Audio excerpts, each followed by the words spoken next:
Fourth step, amplification of gene of interest by polymerase chain reaction. In this video session, I am going to explain about polymerase chain reaction. How exactly we can amplify, get multiple copies of the single gene of interest. Now the thing is, we have to say thanks to Human Genome Project and other projects which is related to genomics, where they have already created the gene library. So very simple, you have already done with the gel electrophoresis. Based on the size of this DNA fragment, you can easily tell this particular gene contains your gene of interest or your protein producing sequences. Got it? Because of the size, simple. You just take this plate and match with the gene library. They say, okay, this particular fragment is the gene which contains or which produces that particular protein. That's it. Simple. Otherwise, you have to take all the fragments and ligate it to a vector and see what kind of protein it produces. That is also there. Got it? But now it is easy because of the research work. It's easy. Okay, it's not like hectic work. So this is the thing. Now, for example, let us assume that this particular DNA fragment is our gene of interest.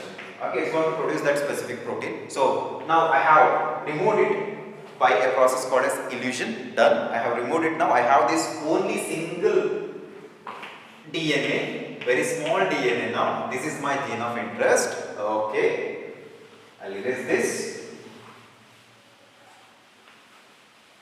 Now I have to be very careful that by taking a single gene and doing all this procedure, so in the procedure or in the experiment I may lose this DNA fragment. To avoid it, I can produce multiple copies of this particular gene of interest. How? By a method called as polymerase chain reaction. Okay, so this is called as PCR, polymerase. Why it is called as polymerase? We are using one enzyme called as Tuck polymerase. It is a type of DNA polymerase extracted from a specific type of bacteria. I will tell the name, Thermus aquaticus. Okay, so that DNA is used in this method, polymerase chain reaction. Chain reaction means it is a continuous process. Once you put this DNA and you are going to get billions of this particular gene of interest copies. You got it? Okay. So we will understand how it is done. First we talk about or we understand the requirements. The requirements for this PCR. Oh, I forgot the name of the scientist who actually developed this. The name of the scientist is, I think, only one, Kary Mullis. Kary Mullis developed PCR in the year 1985. In the year 1993, after 8 years of the discovery, Kary Mullis, along with one more scientist called as Michael Smith, were awarded Nobel Prize. The field is chemistry, not biology. Okay, chemistry. So remember that Kary Mullis developed this PCR chain reaction, polymerase chain reaction in 1985 actually. He developed it, not discovered it, developed it. And in 1993, Kary Mullis along with Michael Smith in the field of chemistry, they got Nobel Prize actually. Okay, wonderful technique. Even it is applicable to many fields. For example, DNA fingerprinting also. Why? We need to get more number of copies of a single gene, that's it, so that we can preserve them for future use. Okay, fine. Requirements for this experiment. First is a type of DNA polymerase called as Tuck polymerase enzyme, very important enzyme, Tuck polymerase. This particular enzyme is extracted from a bacteria, please note this also, called as Thermus aquaticus. Thermus aquaticus. Why this particular Tuck polymerase is preferred for PCR? Because this Thermus aquaticus bacteria lives at a temperature of 95 degrees Celsius. Just imagine. Boiling conditions, very hot condition, it can survive. Okay, that means this particular enzyme is active till 95 degrees Celsius. That means actually maybe from 40 to 95 degrees. Okay, it will be active. Okay, that is the reason why it is preferred, because PCR technique is employed only in hot condition. temperature should be more for the required for this PCR. Got it? Okay. Thermus aquaticus. This is the Tuck polymerase number 1. The second thing is what we need the DNA, that is gene of interest. Obviously, how many? One is in double stranded DNA that is contains gene of our interest. Done. The next thing is we need some requirements like magnesium. Magnesium is a cofactor for this enzyme Tuck polymerase. Note this point. Cofactor for Tuck polymerase enzyme. Even Tuck polymerase requires substrates. That substrate is always deoxyribonucleotide like DATP, DGTP or DCTP. What is missing now? DTTP. Got it? Triphosphates. That is required actually, which acts like a substrate for Tuck polymerase. Done. The next important last one is the primers. These primers are again deoxyribonucleotides. Why I have written oligo? Oligo means it is the small stretch of deoxyribonucleotides, the primers. How many primers are required? Very important for me. Only two primers. 2 oligo-ribonucleotides are required. 2 primers. They are primers. What is the length of this each primers? It contains hardly 18 to 22 nucleotides. Small stretch of the primers. That's it. And what is the criteria to select these as primers? Criteria is it must exhibit or have this end, which should be exposed. 3' hydroxyl group end should be exposed.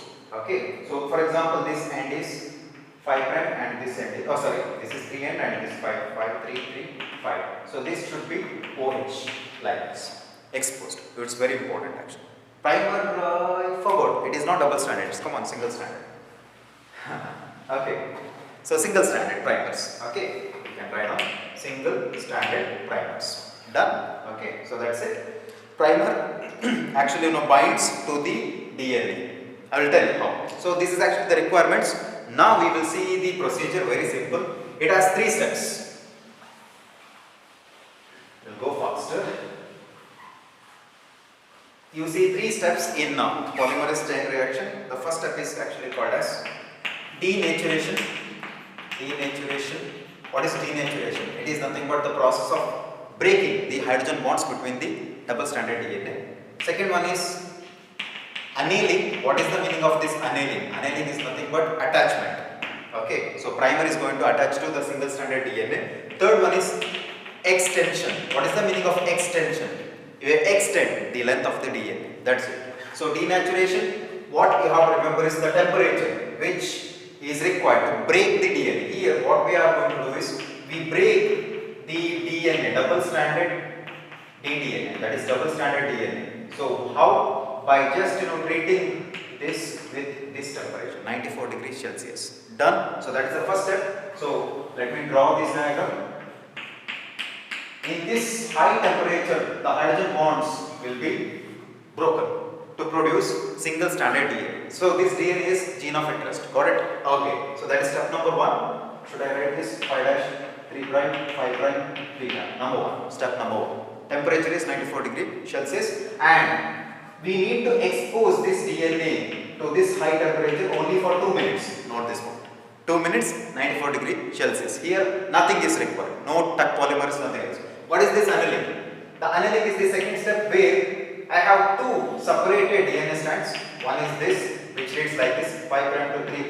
The other one is 3' to 5'. They are separated now. I am going to put a specific type of primer. So primer will be applied. So this is 5' end and this is 3' end. Correct? Okay. So this is now 5' end and this is 3' end.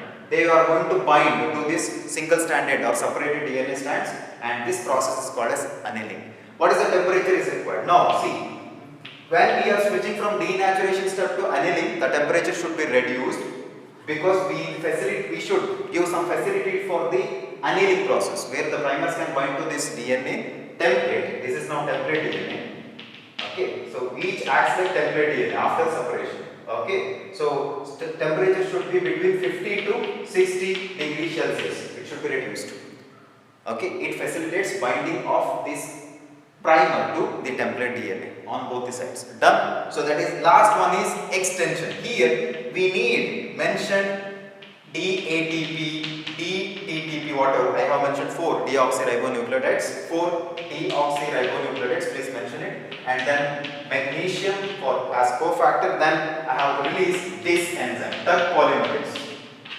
Okay, and the temperature required for this process is 72 degrees Celsius. 72 degrees Celsius. So 94, 50 to 60. This one is 72.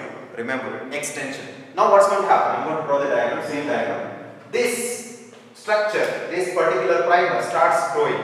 Why? Because this Tuck polymerase now starts adding all this stuff, deoxyribonucleotides, to this, and it extends. Similar to your replication process. Done. And ultimately, after the end of the PCR, you are going to get 2 DNA, which reads same as your original DNA.